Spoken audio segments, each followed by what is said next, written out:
Hey guys, Wardrake here with another Orcs Must Die Nightmare 5-Skull High Scoring Guide. Today we're taking on the penultimate stage, Stairs of Doom. Befitting the second to last stage in the campaign, it's tough. It's not so much the layout, it's the fact that you can't bar off one side and sit there and focus everything. That, and there's tons of Gnoll Hunters, Sappers, and Ogres. To account for the fact that I'm not going to be getting great combo points throughout the stage, I'm taking the Auto Ballista in lieu of the Floor Burners. It means I'll get less combos throughout the stage, but it also means I'll possibly get times 11s on the Ogres. You want to start this stage off by building this, and don't worry about being too fast, so long as you can make it with the two barricades on this side before the Orcs get here, you'll be fine. Getting some kill streaks early on helps you, as you'll be able to afford a death augmenter and a whole lot of fun stuff.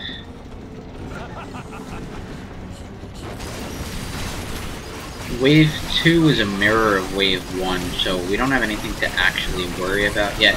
And this is more or less just a breathing space.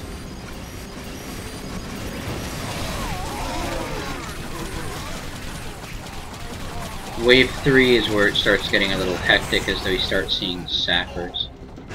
Run down here and don't move so that they run towards you. Wait for them to clump together, and then shoot the head ones.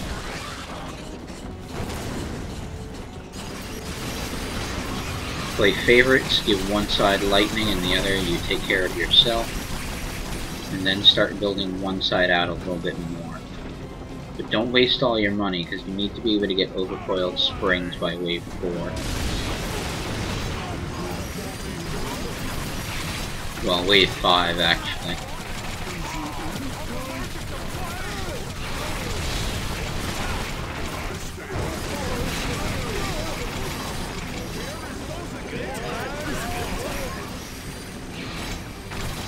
And it's very easy to let one or two Orcs slip by you, so just keep an eye on your minimap at all times.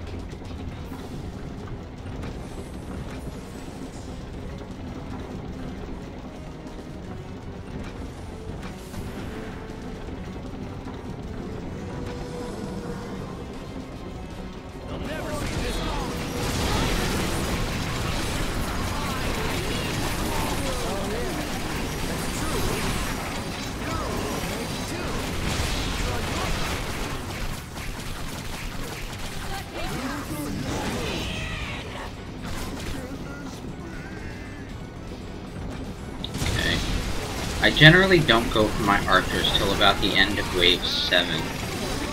So I'm gonna focus on getting, well, also make sure you pick up any coins. Money won't be an issue later on, but it is when you're setting up.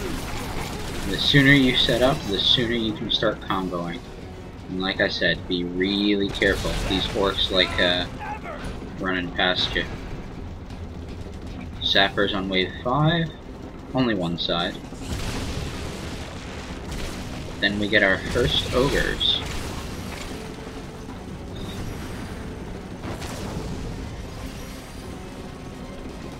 We'll get the Jagged Steel for that extra combo point.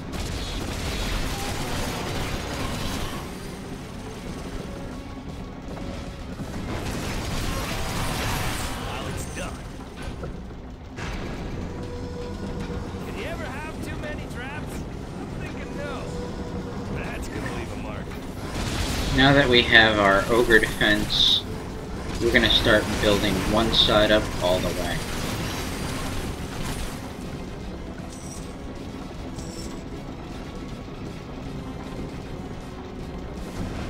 We're going to kill this Ogre quickly, and then deal with the one on this side. But they don't have lightning, so you're going to have to deal with the Orcs too.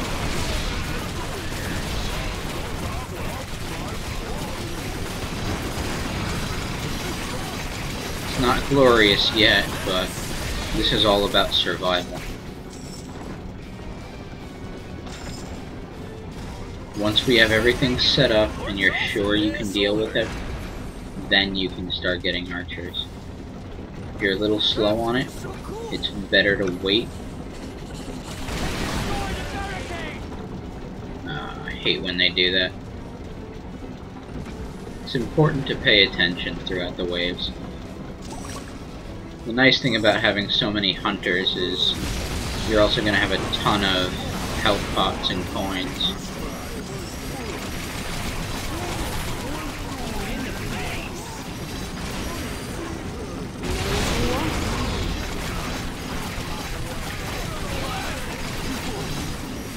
If you guessed it, you're right. It's archer time.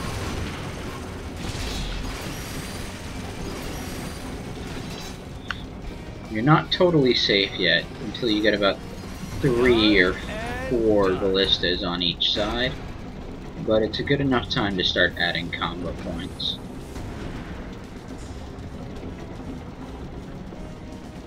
We'll get our fire archers as soon as we can.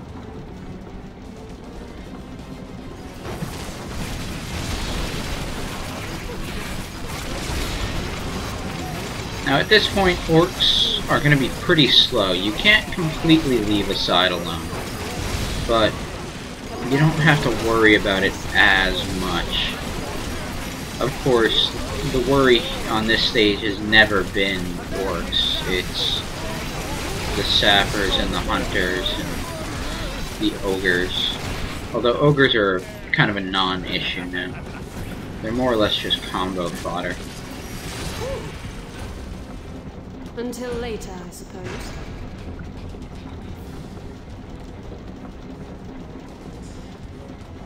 Okay, doesn't look like any sappers. Okay. One side fully finished.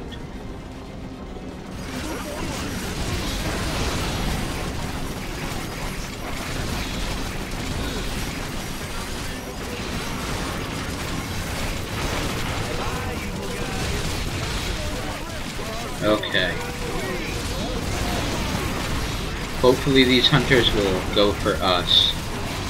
You can't dance them around as much anymore because they'll go for your archers.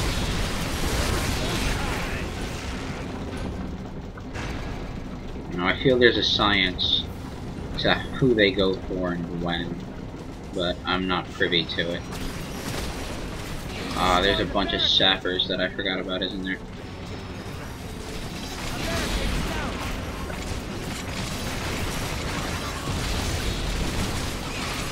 Health potion! Health potion!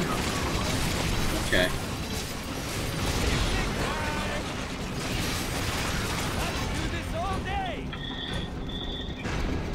Here's where things start getting pretty silly for us because we have a full kill box.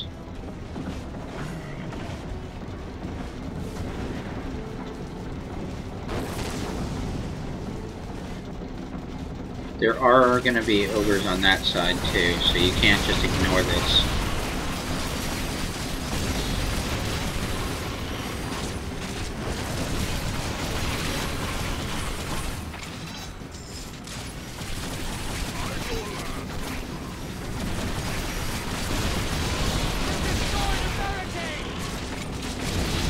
I hate crossbow orcs. I don't think I've mentioned that this video, so I'm gonna do it, even though I've mentioned it in basically every other one of them.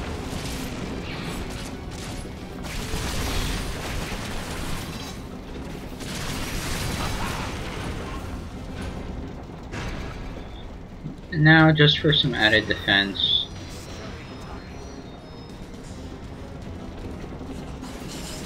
only runners, nothing to worry about here.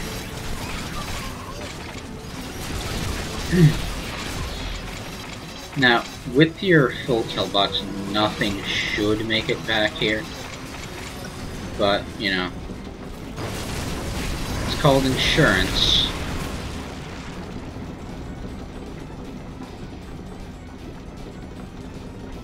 Tons of ogres now. Hopefully we'll get some 11s. These last 4 are the end of the stage.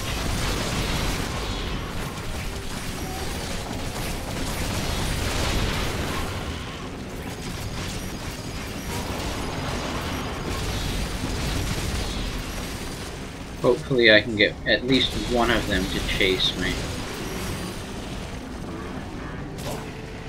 I'm no orc or ogre master.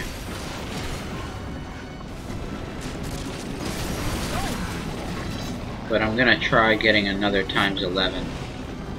Watch me die.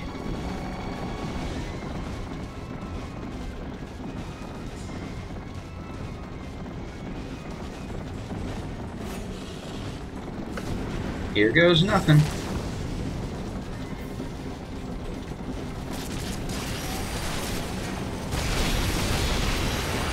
Hey, a times 10's better than a times 4 or something.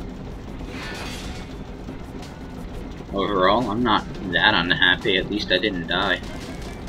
5 skulls, and let's see how we did here. 456, 456. That's a new record for me. Moved up by 2 ranks. Clearly, there's plenty of room for improvement here. If you are good at focusing the ogres, you can actually go at this without barricades. You can just put one side nothing but spring traps and archers and just let it get massacred, and then you can pull all the ogres over to the to your one side. But it's really hard to 5 skull with that kind of loadout, mostly because it's very easy for something to run through, but also because you wind up wasting a lot of time trying to hit the combos on the ogres. Now let me reiterate something if I've never said it in one of my videos. High scoring has nothing to do with 5 sculling. They are completely and totally separate entities, and me creating a series where I try to go for both at the same time is childish at best. These are mostly basically educational how-to videos for a game. Wow, I just completely discredited everything I've spent the last couple months working on.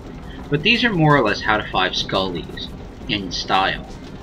These are nightmare 5 skull guides with a little bit of high scoring thrown into the mix. If you want high scoring, if you want to dominate those leaderboards, you need to forget about your skulls. You can end a run with 1 skull and get millions and millions of points.